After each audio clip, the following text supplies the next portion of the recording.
Hola, muy buenas. Soy yo otra vez, el de siempre, el profesor. Me llaman profesor con doble S, siempre es escrito así, punto ingenieur, ingeniero. Ese es mi nombre de pila. Vale, este vídeo es un vídeo consecuencia de una petición. Es sobre estequiometría.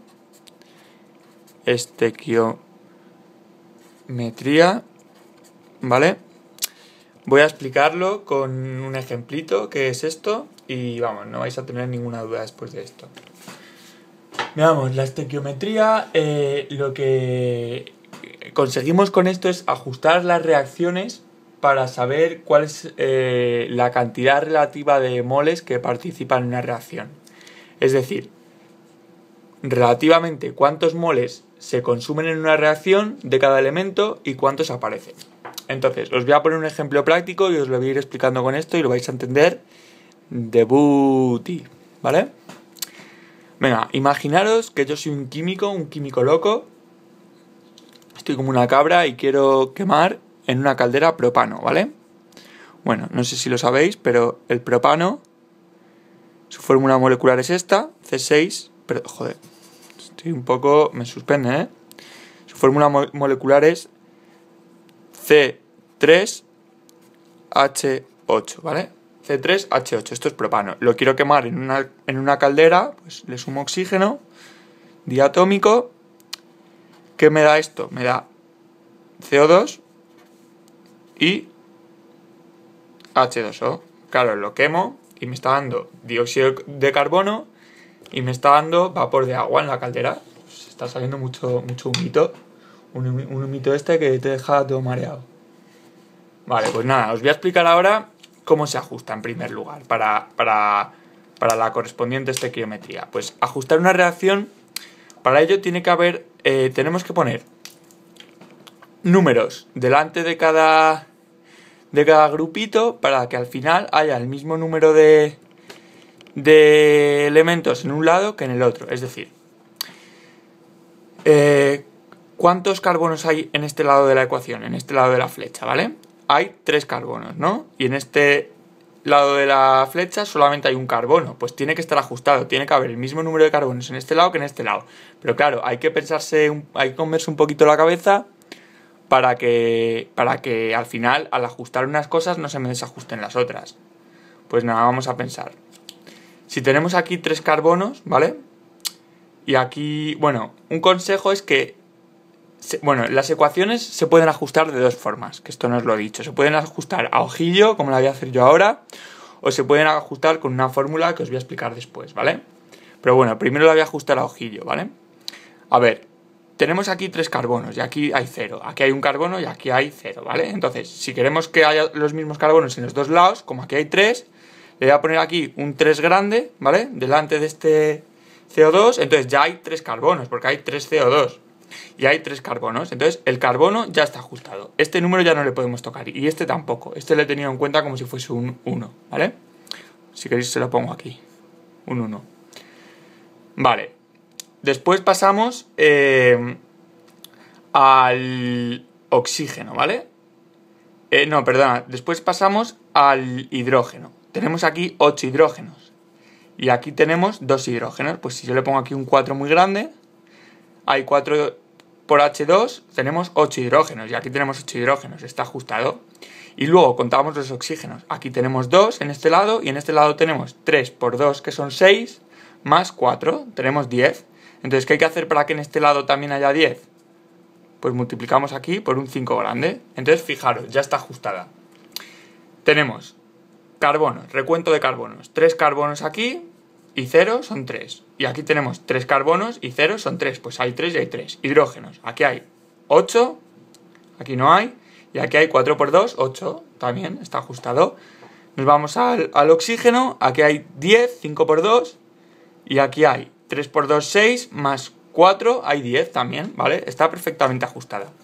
¿Cuáles son las reglas para ajustar a ojillo? ¿Vale? Ajuste, yo le llamo así. Ajuste a ojillo. Tiene unas reglas, porque decís, joder, pues lo has calculado, pero claro, tú sabes, tú eres profesor, ¿no? Pues sí, hay unas reglas, os lo digo. El ojillo es muy importante. Os dibujo aquí el ojillo, ahí, con sus pestañas y todo. Vale. Las reglas para ajustar a ojillo son las siguientes. Se empieza siempre a ajustar por lo que no sea ni oxígenos ni hidrógenos, ¿vale? En este caso, pues he empezado por el carbono, que es el único otro elemento que había.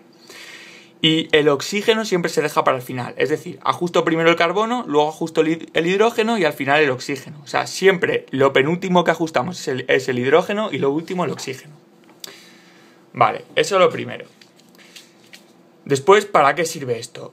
Sirve para hacer cálculos de reacciones de cuánto se genera y cuánto se consume por mol, ¿vale?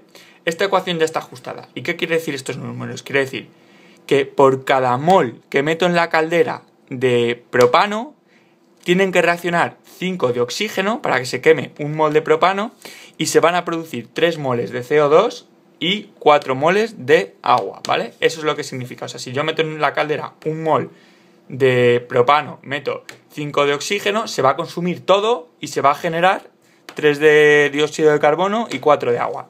¿Qué pasa si yo meto un mol de propano y solamente meto 4 de oxígeno? Pues que no se va a quemar el mol entero de propano, porque el mol entero de propano necesitaría 5 de oxígeno. Pues si meto 4 de oxígeno, se va a quemar un poquito menos de un mol de propano y se va a producir un poquito menos de 3 de CO2 y un poquito menos de 4 de agua, ¿vale? Entonces, lo que tenéis que saber aquí es que siempre trabajamos en moles. Siempre trabajamos en moles. Por lo menos es mi forma de funcionar. Se trabaja en moles y luego, si queremos, lo pasamos a cualquier otra unidad. Lo pasamos a masa, lo pasamos a lo que queráis. Pero se trabaja en moles. Yo pongo aquí moles iniciales, NI, moles que reaccionan, NR, y moles finales, NF. Entonces, en NI pongo los moles que meto al principio en la caldera. Pensar físicamente que esto es una caldera. Yo abro la compuerta y meto, pues por ejemplo, meto 6 moles de C3H8 y meto 10 moles de oxígeno. Entonces, la pregunta es, ahora nos vamos a esta columna. Claro, aquí en NI no pongo nada porque esto aún no ha aparecido. Esto aparecerá cuando reaccione. O sea, aquí nunca va a haber NI. Aquí habrá N que reaccione. Entonces la pregunta es, si he metido en la caldera 6 moles de propano y 10 de oxígeno, ¿cuántos reaccionan de cada? Pues la cosa es de acuerdo con la estequiometría, y para esto es para lo que sirve la estequiometría. Mucho ojito ahora, ¿eh? Ojito. Ahora mucho ojito. Si con un mol hemos dicho que de propano reaccionan 5 de oxígeno, entonces para que reaccionasen 6 moles de propano, ¿cuántos necesitaríamos tener de oxígeno en la caldera?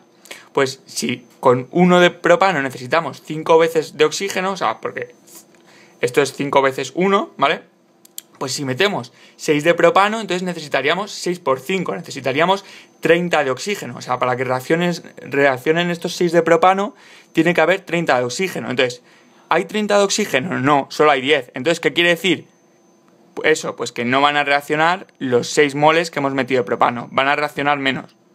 ¿Cuántos menos? Pues si con 1 reaccionan 5, con 10 de oxígeno reaccionan 10 entre 5, que son 2.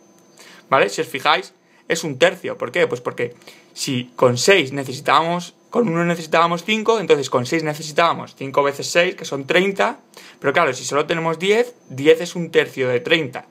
Pues entonces van a reaccionar un tercio de 6. Bueno, esto significa, habéis entendido el cálculo, esto significa que si metemos 6 moles en la caldera de propano y 10 de oxígeno, el reactivo limitante va a ser el oxígeno. ¿Por qué? Pues porque no hay suficiente oxígeno como para que reaccione todo el propano, y entender bien esa frase.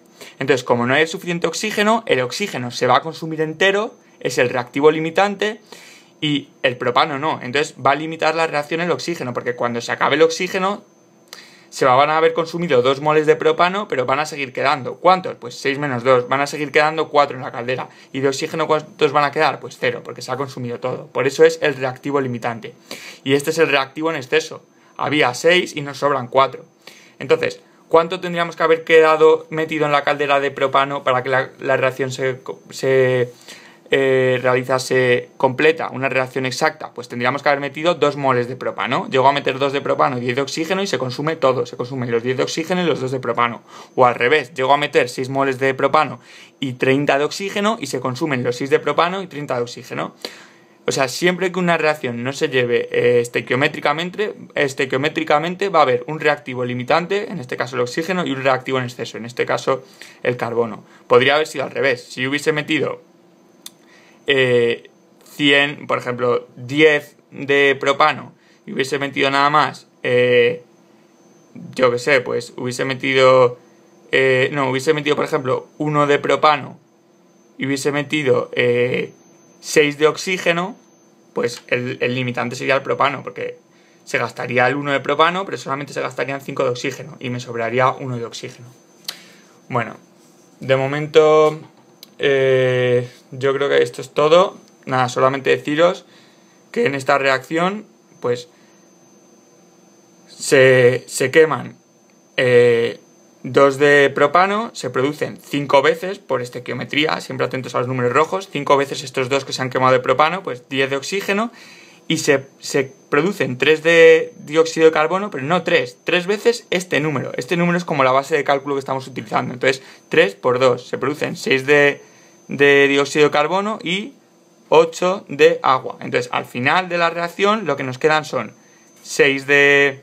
¿veis? En el final lo que nos quedan son 6 de dióxido de carbono, 8 de agua y nos quedan los 4 de propano que no han reaccionado porque era el reactivo en exceso. Bueno, saludos, espero que os haya servido y nada, intentaré hacer algún ejercicio en concreto porque esto era una descripción un poquito más teórica que otra cosa. Venga, espero que te sirva a ti personalmente y a todo el mundo que vea este vídeo. Muchos saludos.